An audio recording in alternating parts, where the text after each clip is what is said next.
Hi అండి. Hello, నమస్తే. Welcome to Geetha's kitchen. ఈరోజు మన వీడియో వచ్చేసి restaurant style and dhaba style paneer masala curry and butter naan and garlic naan. వీకెండ్‌లో కానీ, సండేస్‌లో కానీ ఇలా చేసి పెట్టారంటే పిల్లలు చాలా ఎంజాయ్ చేస్తారు. అండ్ వీడియోని ఎక్కడ కూడా స్కిప్ చేయకుండా చూడండి. మీకు ఈజీగా అర్థమవుతుంది. ముందుగా దీనికోసం ఒక బౌల్ తీసుకొని అందులో 1 కప్ దాకా మైదా పిండిని, అరకప్పు దాకా గోధుమ పిండిని వేసి ఒకసారి కలిపేసుకోవాలి. తర్వాత ఇందులో ముప్పావు కప్పు దాకా పెరుగుని వేసుకోవాలి. తర్వాత అదే కప్పుతో పాలను కూడా వేసుకోవాలి. పాలను కాచి చల్లార్చిన పాలను ఇందులో వేసేసుకోవాలి. తర్వాత హాఫ్ స్పూన్ దాకా సాల్ట్ వేసుకోవాలి. ఇప్పుడు వీటిని బాగా చేత్తో ఇలా వీడియోలో చూస్తున్నట్టు కలిపేసుకోవాలి. ఇదిలా పిండి మొత్తానికి పెరుగు, పాలు అనేది కలిసేలాగా కలిపేసుకోవాలనమాట. తర్వాత ఇందులో కొంచెంగా వాటర్ స్ప్రింకిల్ చేసుకుంటూ కలిపేసుకోవాలి. పిండి మరీ మెత్తగా కాకుండా కొంచెం సెమీ సాఫ్ట్‌గా వాటర్ వేసుకుంటూ కలిపేసుకోవాలి. అంటే ఇక్కడ చూడండి, నేను కొంచెంగా వాటర్ వేసుకుంటున్నాను. జస్ట్ ఒక 2 టైమ్స్ వాటర్ వేసేసి కలిపేసాను. ఇదిలా వేసుకొని పిండిని మీరు చేత్తో బాగా ఒక 10-15 మినిట్స్ పాటు దీన్ని బాగా పిండిని కలిపేసుకోవాలనమాట. పిండిని ఎక్కడ కూడా మీరు చూడండి, చేతికి కానీ, బౌల్‌కి కానీ అంటకుండా బాగా మసాజ్ చేశారంటే పిండి అనేది కొంచెం గట్టిపడుతుంది. పిండిని బౌల్ పైన కాకుండా ఇలా కిచెన్ ప్లాట్‌ఫార్మ్ పైన మసాజ్ చేశారంటే ఈజీగా తొందరగా పిండి అనేది మెత్తబడిపోతుంది. మీరు ఇలా అరచేత్తో కనీసం ఒక 10 నిమిషాల పాటు బాగా పిండిని మసాజ్ చేశారంటే సాఫ్ట్‌గా అయిపోతుంది. చూడండి నేనిక్కడ ఎలా మసాజ్ చేస్తున్నానో. నెక్స్ట్ ఇది ఇలా చేసిన తర్వాత కొద్దిగా ఆయిల్ అప్లై చేసేసి, తర్వాత దాని పైన పిండి వేసేసి, పిండి పైన కూడా ఇంకాస్త ఆయిల్‌ని అప్లై చేసేసి మూత పెట్టేసేయాలి. మినిమమ్ ఒక 1-2 అవర్స్ పాటు మీరు పిండిని నానబెట్టేసారంటే పర్ఫెక్ట్‌గా నాన్ అనేది ప్రిపేర్ అవుతుంది. ఇమ్మీడియేట్‌గా చేస్తే మాత్రం నాన్ అనేది కాస్త గట్టిపడిపోతుంది త్వరగా. సో, ఈ టిప్పు ఖచ్చితంగా ఫాలో కావాల్సిందే. తర్వాత ఇప్పుడు స్టవ్ పైన ఒక పాన్ పెట్టేసి అందులో 3 స్పూన్ల దాకా ఆయిల్ వేసుకోవాలి. ఆయిల్ కాస్త హీట్ అయిన తర్వాత ఇందులో పన్నీర్ పీసెస్‌ని మీకు నచ్చిన సైజులో వేసేసుకొని కలిపేసుకోవాలి. పన్నీర్ క్వాంటిటీ వచ్చేసి ఇక్కడ నేను హాఫ్ కేజీ వరకు పన్నీర్‌ని తీసుకున్నాను. ఈ పన్నీర్‌ని కాస్త కొంచెం కలర్ చేంజ్ అయ్యేంత వరకు వేయించుకుంటే సరిపోతుంది. ఇప్పుడు వీటిని ఒక ప్లేట్‌లో షిఫ్ట్ చేసేసుకోవాలి. నెక్స్ట్ ఇప్పుడు ఇదే పాన్‌లో 3 మీడియం సైజ్ ఆనియన్స్‌ని కట్ చేసుకొని ఇందులో వేసేసుకోవాలి. తర్వాత 10-20 వరకు జీడిపప్పు ముక్కల్ని ఇందులో వేసేసుకోవాలి. ఇవి ఒక 2-3 మినిట్స్ పాటు వేయించుకుంటే సరిపోతుంది. తర్వాత 7-8 పచ్చిమిర్చిని కూడా వేసుకొని కొంచెం దూరగా వేయించుకోవాలి. ఇవి వేగేలోపు మీరేం చేశారంటే వీడియోకి ఒక లైక్ ఇచ్చేసేయండి. అండ్ ఫస్ట్ టైమ్ నా ఛానల్ చూసేవారు ఛానల్‌ని సబ్స్క్రైబ్ చేసుకోండి. తర్వాత 5, 6 వెల్లుల్లి రెబ్బలను కూడా వేసుకోండి. ఇవి వేసిన తర్వాత జస్ట్ కాస్త వేడైన తర్వాత స్టవ్ ఆఫ్ చేసేసుకొని, ఇప్పుడు వీటన్నిటిని చల్లార్చి ఒక మిక్సీ జార్‌లో వేసేసేయాలి. తర్వాత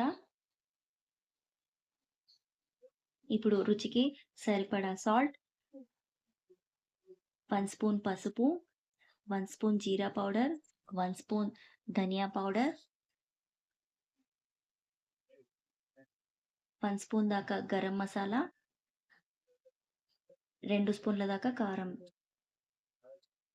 కొద్దిగా కొత్తిమీర, వీటన్నిటిని వేసేసుకొని కొంచెం దీనికి సరిపడా వాటర్ వేసేసుకొని మెత్తగా పేస్ట్ చేసుకోవాలి. ఇప్పుడు స్టవ్ పైన ఇదే పాన్‌లో కాస్త 2 స్పూన్ల దాకా ఆయిల్ వేసుకొని ఈ మసాలానంతా ఇందులో వేసేసుకోవాలి.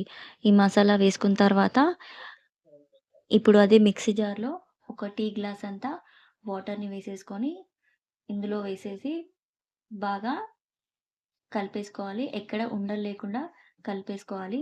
ఈ మసాలా కాస్త ఉడకడం స్టార్ట్ అయిందంటే ఇప్పుడు ఇందులో పన్నీర్ ముక్కల్ని ఇందులో వేసేసేయాలి.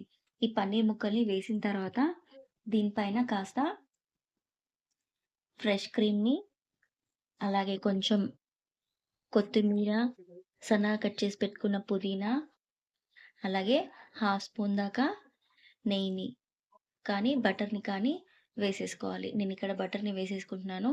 ఇదిలా ఉడికిన తర్వాత లాస్ట్ ఇంకాస్త కొత్తిమీర వేసేసుకొని సర్వ్ చేసుకోవడమే. ఇంత టేస్టీగా ఉండే ఈ రెస్టారెంట్ స్టైల్ పన్నీర్ కర్రీని డెఫినిట్‌గా మీరొకసారి ట్రై చేయండి. మీరు ట్రై చేసిన తర్వాత నాతో షేర్ చేయడం మాత్రం అస్సలు మర్చిపోవద్దు. నెక్స్ట్ ఇప్పుడు నాన్ ప్రిపేర్ చేద్దాం. చూడండి ఇక్కడ పిండి అనేది ఎంత సాఫ్ట్‌గా అయిందో. ఇప్పుడు చేత్తో మీరిలా వీడియోలో చూస్తున్నట్టు ఇలా ఉండలు తీసుకోవాలి. మీరు మైసూర్ బోండాల్ని ఎలా తీసుకుంటారో, ఈ పిండి ముద్దల్ని కూడా సేమ్ అలాగే తీసేసుకోవాలనమాట. నేనిక్కడ తీసుకున్న క్వాంటిటీకి నాకిక్కడ 6 నాన్ రోటీస్‌ని చేసుకోవచ్చు. ముందుగా దీనికోసం హ్యాండిల్‌గా ఉండే ప్యాన్‌ని తీసుకొని స్టవ్ పైన వేడి చేసుకోవాలి. తర్వాత ఒక పిండి ముద్దను తీసుకొని అందులో పిండిని కాస్త అప్లై చేసేసి చపాతీ రోలర్‌తో చపాతీ ముద్దలా చేసుకోవాలనమాట. అంటే మరీ పెద్దగా సైజ్ కాకుండా పూరి సైజ్ అంతా చపాతీని రెడీ చేసుకోవాలి. ఇదిలా చేసుకున్న తర్వాత ఇప్పుడు దీనిపైన కొద్ది కొద్దిగా నల్ల నువ్వులను కానీ, కలౌంజీ సీడ్స్‌ని కానీ ఇలా ఈవెన్‌గా చపాతీ పైన స్ప్రెడ్ చేసేసేయాలి. తర్వాత దీనిపైన సన్నగా కట్ చేసి పెట్టుకున్న కొత్తిమీరని కూడా దీనిపైన స్ప్రెడ్ చేయాలి. చూడండి ఈ విధంగా పెట్టేసిన తర్వాత ఇప్పుడు మెల్లిగా నిదానంగా దీనిపైన ప్రెస్ చేస్తూ ఎక్కడ కూడా హోల్స్ పడనివ్వకుండా చపాతీని లైట్‌గా ప్రెస్ చేయాలి. తర్వాత చపాతీ రోలర్‌తో మీరు పైన ఇలా రోల్ చేస్తూ ఉండాలనమాట. చూడండి ఈ విధంగా వీడియోలో చూపిస్తున్నట్టు ఇలా లైట్‌గా జస్ట్ వెయిట్ వేయకుండా రోల్ చేసుకోవాలి. తర్వాత ఇప్పుడు ఒక చేత్తో చపాతీని పట్టుకొని మరో చేత్తో ఇలా వీడియోలో చూపిస్తున్నట్టు కాస్త కొంచెం ఇలా లాగాలి. ఇదిలా కొంచెం లైట్‌గా అన్న తర్వాత ఇప్పుడు దీన్ని చేతి పైన తీసేసుకోవాలి. తర్వాత దీన్ని రివర్స్ చేసేసి ఇప్పుడు దీని వెనకాల వాటర్‌ని అప్లై చేయాలి. ఎక్కడ కూడా నువ్వులు కానీ, కొత్తిమీర కానీ ఊడిపోకుండా ఎంత పర్ఫెక్ట్‌గా వచ్చిందో. తర్వాత చపాతీని రివర్స్ చేసి దానిపైన వాటర్ అంతా అప్లై చేయాలి. వాటర్ కూడా మొత్తం ఈవెన్‌గా అప్లై చేసుకోవాలి. తర్వాత ఇప్పుడు స్టవ్ పైన ప్యాన్ వేడైన తర్వాత ఈ చపాతీని దానిపైన వేసేసేయాలి. జస్ట్ కొంచెం పొంగు వచ్చిన తర్వాత చూడండి ఇక్కడ ఈ పొంగు వచ్చిన తర్వాత ప్యాన్‌ని పైకి తీసి రివర్స్ మంట పైన దీన్ని వేడి చేయాలి.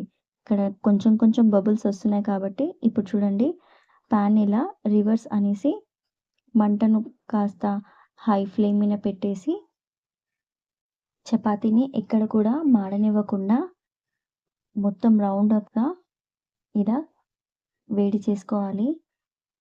నాన్ చూడండి ఎంత పర్ఫెక్ట్‌గా వాటర్ మీరు ఎంత పర్ఫెక్ట్‌గా చపాతీకి అప్లై చేస్తారో చపాతీ అనేది ఊడకుండా ఉంటుంది. సో, ఇదొక సెకండ్ టిప్ అండి. దాని తర్వాత ఇది చూడండి ఇక్కడ ఇటు సైడ్ కూడా మనకు పొంగు అనేది పూర్తిగా వచ్చిన తర్వాత మొత్తం ఈవెన్‌గా వేడి చేసుకున్న తర్వాత దీనిపైన మీరు బటర్ కానీ, నెయ్యి కానీ అప్లై చేసుకోవాలి.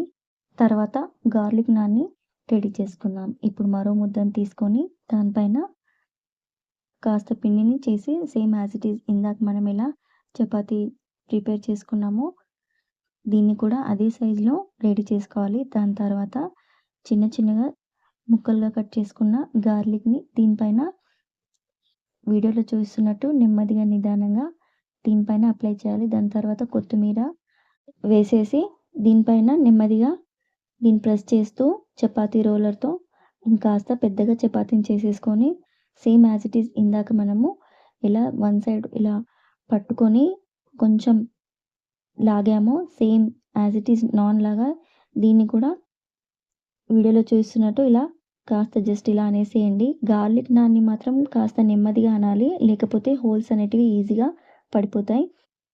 నెక్స్ట్ దీని తర్వాత చపాతీని చేతి పైన తీసుకొని రివర్స్ అనేసి వాటర్‌ని అప్లై చేయాలి. గార్లిక్ నాన్‌కి వాటర్ అప్లై చేసిన తర్వాత ఒక 2 మినిట్స్ పాటు ఆరనివ్వాలి. డైరెక్ట్‌గా మనం అలా వేసేసుకుంటే గార్లిక్ అనేది తొందరగా మాడిపోతుంది. సేమ్ యాజ్ ఇట్ ఈజ్ ఇందాక మనము ఫస్ట్ వన్ ఎలా వేడి చేసుకున్నామో దీన్ని కూడా అలాగే కాల్చేసుకొని దానిపైన బటర్‌ని అప్లై చేశామంటే 2 రకాల నాన్స్ రెడీ అయిపోయాయి. వీటిని ఇప్పుడు మీరు ప్రిపేర్ చేసుకున్న పన్నీర్ కర్రీతో దీన్ని సర్వ్ చేసుకున్నారంటే tasty dhaba style paneer butter naan curry ready. అలాగే butter garlic naan ready. Video గనక నచ్చినట్టయితే లైక్ చేయండి, షేర్ చేయండి అండ్ ఫస్ట్ టైం నా ఛానల్ చూస్తున్నవారు ఛానల్ని సబ్స్క్రైబ్ చేసుకోండి. మరిన్ని మంచి వీడియోస్తో మళ్ళీ కలుద్దాం. అంతవరకు బాయ్ అండి.